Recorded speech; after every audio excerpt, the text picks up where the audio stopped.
Halo teman-teman, balik lagi ya di channel Andi ST.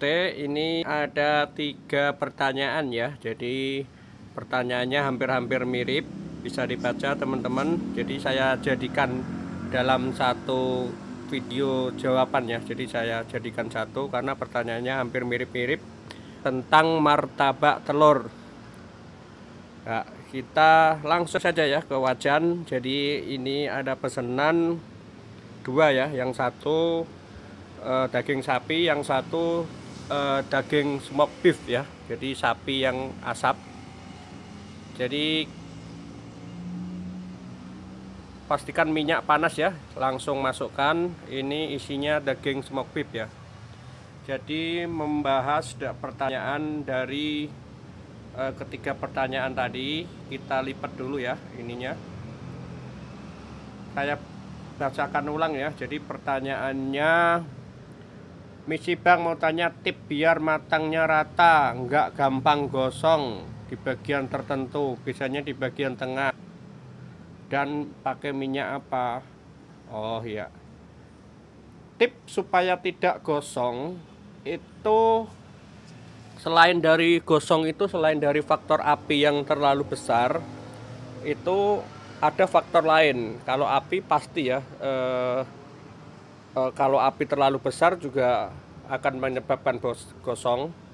Cuma di samping api yang besar itu ada faktor lagi yang membuat kadang meskipun kita menggoreng dengan api kecil, cuma kulit itu gampang gosong. Ya ini tambah minyak dulu ya. Saya pakai minyak resto ya.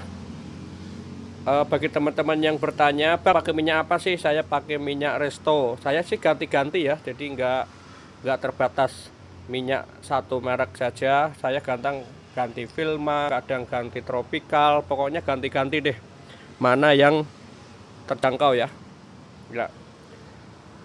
Jadi kembali lagi ke tadi ya, yang membuat kadang kulit martabak itu gampang gosong selain api yang besar itu kondisi adonannya ya. Jadi kalau adonan itu terlalu banyak air atau kasarannya adonannya lembek, itu juga menyebabkan kulit martabak waktu digoreng itu gampang gosong atau hitam ya. Jadi itu juga menyebabkan kulit kadang kita sudah menggoreng dengan api kecil tetap aja kok hitam duluan, gosong duluan ya. Itu karena adonannya terlalu lembek atau mengandung banyak air. Jadi saran saya untuk adonannya agak dikurangin sedikit.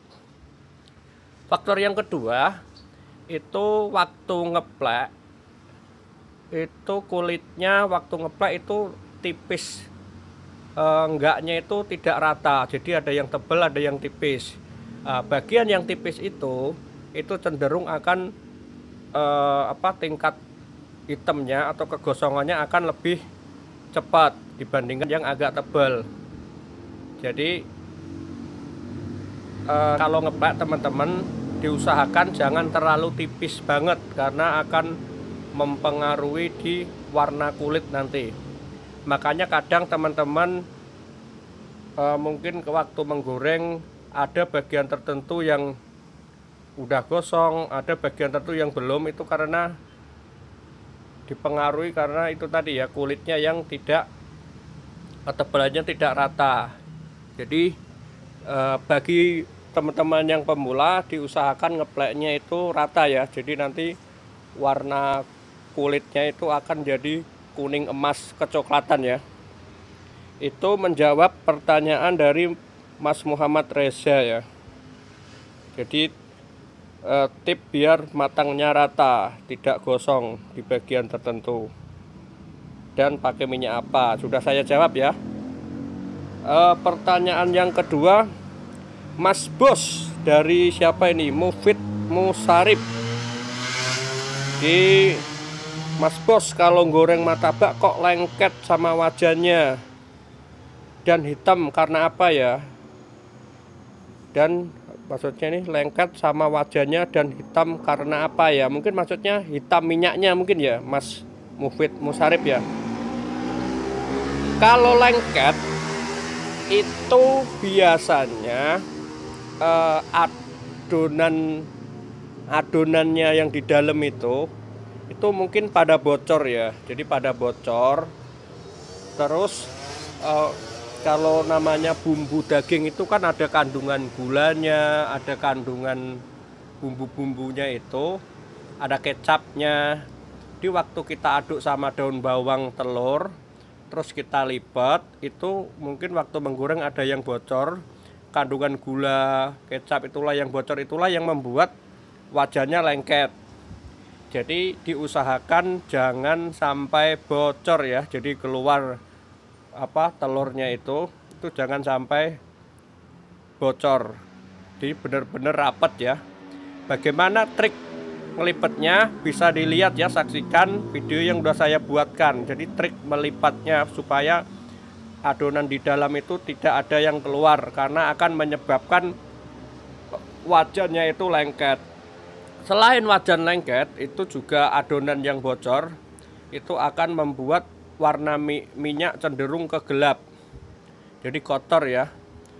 Kalau tidak terus-menerus ini terjadi, itu menyebabkan nanti rasa minyaknya itu akan getir, pahit ya. Jadi semisal ada bocor terus, mungkin ke penggorengan sampai ke 6 ke 7 itu nanti akan mempengaruhi di kulit martabak. Jadi kulit martabak biasanya akan cenderung pahit dan tengek ya, karena minyak yang sudah berubah itu. Nah, mungkin seperti itu ya jawabannya Mas Mufid Musarip. Terima kasih pertanyaannya. Yang terakhir pertanyaan dari Trimo D. Bang mau tanya, kadang waktu goreng gitu kok kulitnya cepat gosong ya? Udah saya jawab ya. Udah saya jawab. Itu pengaruh minyaknya atau adonannya? Pengaruh adonannya ya. Jadi pengaruh adonannya dan pengaruh apinya. Pengaruh adonannya. Dan pengaruh kulitnya ya, waktu ngeplek itu terlalu tipis. Dan wajannya, maksudnya gimana nih? Itu pengaruh minyaknya atau adonannya atau wajannya? Di pengaruh ke adonannya. Kalau wajan mau tipis atau tebal sebetulnya bisa disiasati dengan pengaturan api.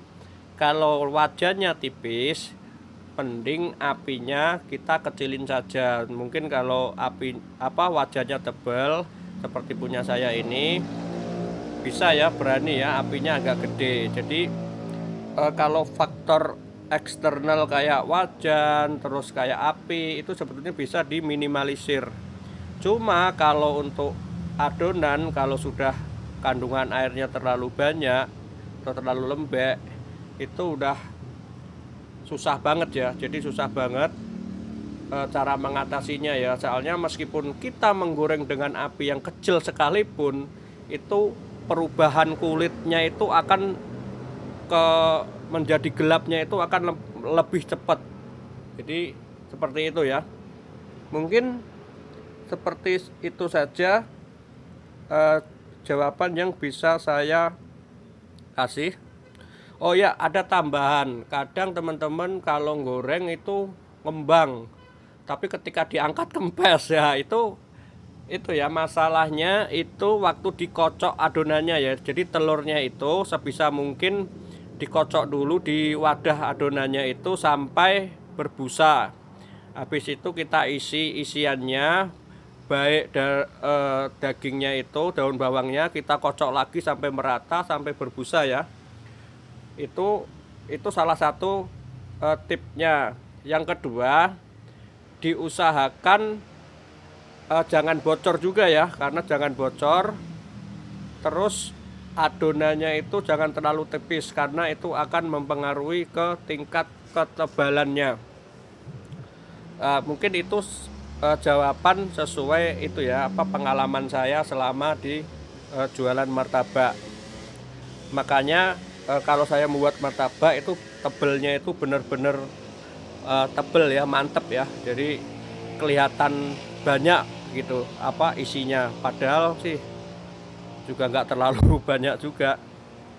Mungkin cukup sekian ya jawabannya. Mungkin nanti saya akan cari pertanyaan yang menarik lagi untuk dikulas ya dalam channel ini. Mungkin sekian saja ya. Mungkin bagi yang baru bergabung dengan channel ini bisa dilihat video-video sebelumnya dulu ya. Jadi biar ketika teman-teman mengikuti video-video yang baru saya update atau upload, teman-teman tidak bingung, bisa memahami apa yang saya sampaikan. Semoga ini bermanfaat ya. Tekan like bila teman-teman suka dengan video ini, tekan dislike emang kalau tidak suka. Sampai jumpa di pertemuan selanjutnya. Dadah. Seperti ini ya, kering banget, ini tebel. Oke, mantap, dadah.